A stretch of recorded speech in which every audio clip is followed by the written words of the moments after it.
This episode is part of a multi-channel collaboration called Project Imperial China. More on that later. What was the final war involving the United States before the American Civil War? Who cares? It's completely unrelated to what we're talking about today.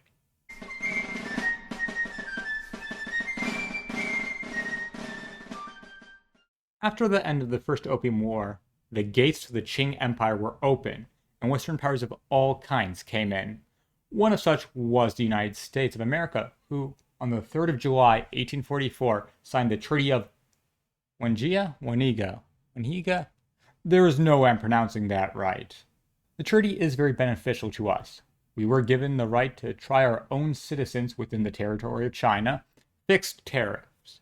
It gave us access to the treaty ports, right to buy land and erect hospitals and churches on said land, right to learn Chinese, and most favored nation status. The U.S. gave up the right to operate outside of the treaty ports, in which case American ships could be confiscated, and they were required to hand over all American opium traders. As I said, a very successful treaty for the U.S., but very little compared to the Treaty of Nanjing the British had signed after their victory in the First Opium War. This sends a message. If you want a piece of the pie, you have to be in the game. And the U.S. is interested in being in the game. Kind of. Really, if it's practicable only. Right before the Civil War, the Union is still a mess internally, and the affairs of China are not as much of a concern to the general public as the affairs of Kansas. Though to the English, the affairs of Kansas are laughable to the wealth that could be obtained. October 1856. The Second Opium War has broken out, and the U.S. declared neutrality, despite the hopes and offerings of the UK. Even as a neutral party, there is a lot of work to be done. The American consulate at Canton must be protected. There are 3 main American military ships off the coast of China. The U.S.A. Portsmouth, a sloop of war commanded by Commander Andrew H. Foote, the U.S.A. Levant, commanded by Commander William N. Smith, and the U.S.S. San Jacinto, commanded by Commodore James Armstrong and Captain Henry H. Bell. The Portsmouth and Levant are closest to Canton and immediately head there. In late October, they arrive, and upon arrival, Foote takes charge, creating military companies out of 80 men, who move into the city and erect defenses for the Americans. He also gives aid to the French, which he is officially thanked for. The entire consulate becomes a fortress of armed neutrality. For 3 weeks, the US and Chinese armed forces just look at each other, simultaneously armed to the teeth. But what of the USS San Jacinto? It moved to Hong Kong, where, receiving more clarity of the situation, sent an order to Canton: evacuate as soon as it is practicable. And the San Jacinto sets course to help with this evacuation. November 15th. The evacuation is going as planned. The Portsmouth and Levant are moving past the barrier forts, the Qing unmolested, when a shot rings out. A splash. The fort has opened fire. Foote takes out his revolver and starts firing. The assistant surgeon starts flying the American flag. As the 2 ships leave the fort, another 2 shots are fired. What is going on? Has war been declared? Commander Foote reports to Commodore James Armstrong. On the 16th, the U.S. retaliates, commencing a bombardment of the barrier forts. Afterwards, negotiations. Until, well, I'll let Commodore Armstrong tell the rest. On the evening of the 19th, I learned that the forts were renewing and strengthening their mean of assault. I therefore addressed Commodore Foote in order to prevent this, and to take such measures as his judgment would dictate. This was even the capture of the forts, Commander Foote having reported to me this force was ample for anything I might direct. He then writes to Foote, as there were no other means in my power effectively to prevent the enemy from strengthening his defenses, I instantly determined to storm his forts, and would have done so the same evening if it had been possible to complete the necessary arrangements before dark. As any details from the battle are shaky at best from any unbiased source, and the fact of the matter being the reports of the battle are far too long, I shall summarize.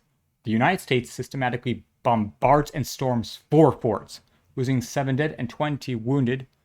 Although there were casualties during the bombardment, bringing the number killed to 10, both the Portsmouth and Levant are struck, with the Portsmouth being 8. Both the Portsmouth and Levant have been struck.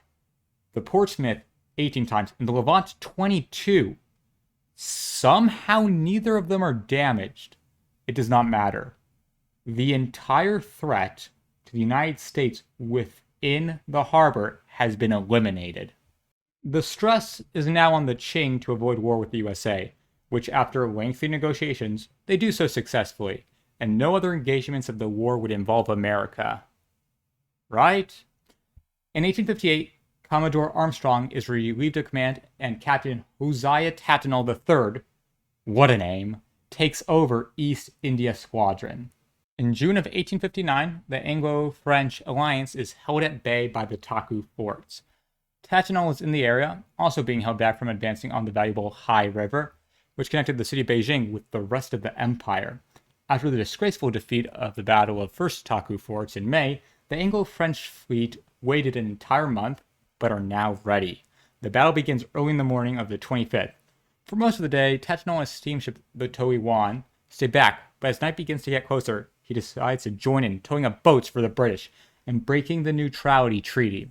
When this is made known to him, he replies, this quote's meaning is that family relationships are stronger than friendships. I don't think Tattenall knows that. Although I will say he is thick-blooded, like Lady Macbeth.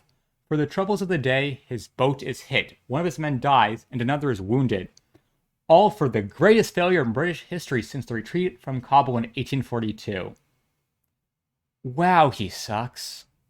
And that's the two battles of the war involving the US that really shouldn't have happened. But as I said earlier, if you want a piece of the pie, you have to play the game. The US played part of it, and it was rewarded.